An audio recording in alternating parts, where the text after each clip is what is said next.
그냥 내려왔거든요. 어떻게 보면 자본을 갖고 있는 사람의 시다바리밖에 안 되더라고요. 가구점을 가지고 운영을 하면 그 사람네들은 돈을 버는데 유통하는 사람들이 많으니까 마진이 없는 거예요. 다른 데도 또 5천 원 준대. 그러면 이제 나는 살리기 위해서 또 원가에 주는 거예요. 싸게 파는 행사하는 제품도 있지만 행사 제품만 나가면 또 나한테는 이득이 없잖아요. 지방에 내려와서 새로 시작하는 게 훨씬 낫겠다 내려오게 된 거죠.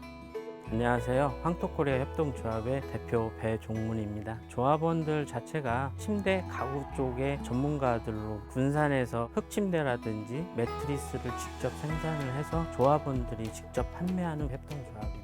흑침대 특허가 7개가 있고요. 작년에는 매트리스 사업에 도전을 해서요. 특허 2건도 등록을 했고요. 8천만 원부터 시작을 해서요. 6년차 되는데 매출은 20억이고요. 빠르게 성장하고 있는 협동조합입니다.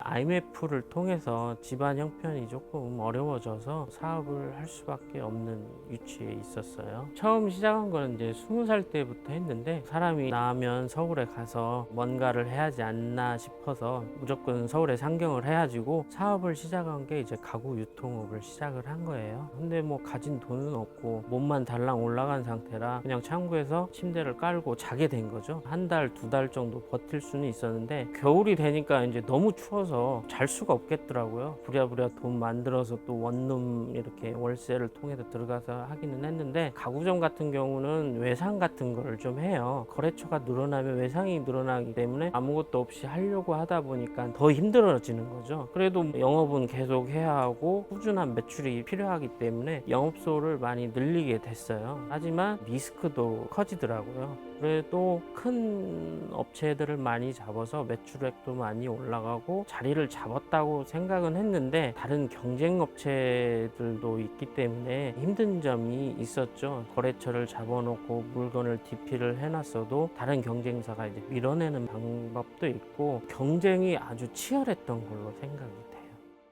그래도 어떻게 살아남기는 했지만 자본력이 우선 상당히 문제가 됐고요. 인프라가 조성이 안 된 상태에서 사업을 하다 보니까 지속성이 상당히 어렵더라고요. 사회 초년생이다 보니까 실수하는 부분도 조금 있었던 것 같고 너무 많은 자본 속에서 내가 살아남기는 힘들겠구나. 친구라든지 지인들이 있기 때문에 고향 군산에 내려와서 사업을 다시 시작한 거죠. 중국에서 수입을 해다가 파는 사업을 이제 시작하게 됐죠. 초기에 식탁을 판매를 하게 됐는데 당시도 마찬가지로 자본력이 없으니까 많은 제품을 가져오지 못하고 고객이 선택폭이 작아지다 보니까 판매에 많은 어려움이 있었죠. 또 식탁이 겨울 되면 코팅제가 이제 깨지더라고요. 그래서 전부 다 폐기 처분할 수밖에 없는 제품이 돼서 많은 돈을 벌였다고 봐야죠. 그래서 2번째 실패를 한 거죠.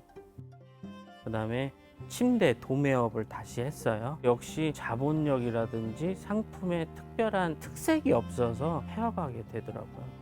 폐업을 하고 나니까 있던 재산도 다 날리고요. 마이너스 통장도 많이 생기고요. 하지만 여기서 멈출 수는 없잖아요. 배운 게 사업이라 다시 도전을 한 거죠. 포기하면 세상에서 살 수가 없잖아요. 나는 열심히 했는데 뭐가 부족할까?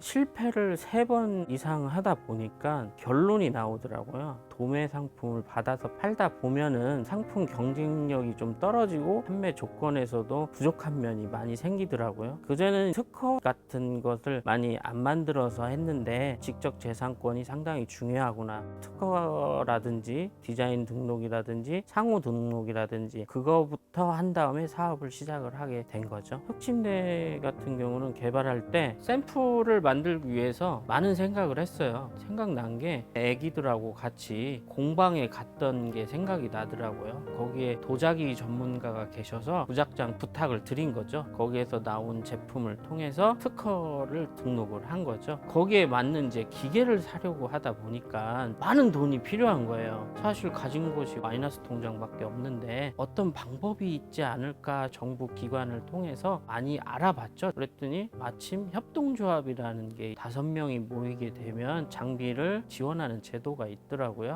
협동조합을 설립하게 된 거죠. 사실 실패를 한 1년간 한 것 같아요. 상품이 어쩔 때는 잘 나오고 어쩔 때는 잘 안 나오고 제품이 제일 처음부터 잘 나올 수는 없어요. 하지만 이 사업은 되겠다 생각에 있어서 기술 개발을 계속 더 노력을 한 거죠. 기존 브랜드에서 만드는 제품 같은 경우는 흑판 위에 모듈름이라는 장판 같은 걸 깔게끔 돼 있거든요. 다른 회사와 차별성을 두기 위해서 우리는 쉘락을 사용해서 황토에 도포하게 됐고요. 해썹 인증까지 받았기 때문에 먹어도 되는 제품으로 흑침대를 만든 거죠. 흑침대 사업은 어느 정도의 단계에서는 느리게 성장하는 것을 느끼기 때문에 성장이 필요하겠다 생각을 해서 다시 연구를 시작을 했고요. 요즘은 전열기구를 많이 사용을 해서 불이 많이 나는 실정이에요. 불이 안 붙는 난연성 제품이면 더 좋겠다 싶어서 매트리스를 개발하게 된 거죠. 매트리스나 메모리 폼 같은 경우는 고객들이 오셔가지고 저희 침대에 누워 보시면 허리는 허리대로 엉덩이는 엉덩이대로 받쳐주는 효과가 확실하기 때문에 뒤척이지 않고 숙면을 할 수 있다는 거에 대해서 많이들 좋아하시더라고요. 처음 시작했을 때보다도 매출액이 1200% 올랐어요. 앞으로도 갈 길이 많지만 다음 연도는 50억 정도는 무난하게 달성하지 않을까 생각 중입니다. 3번의 실패를 통해서 제가 느끼게 된 거는 전문가가 됐을 때 그때 사업을 시작해도 늦지 않다고 생각을 해요. 전문가가 되기 위해서는 특허라는 게 필요해요. 특허를 내려면 거의 박사 수준이 돼야 하거든요. 특허를 내다 보면 여러 사람하고 상의를 하기 때문에 이 사업을 할지 안 할지도 거기에서 걸러져요. 거기에서도 좋은 것 같아요. 저는 꼭 성공할 거거든요. 미국이나 중국에 수출도 하고요. 기업 공개를 통해서 유명한 회사가 돼서 크게 성공하고 싶습니다.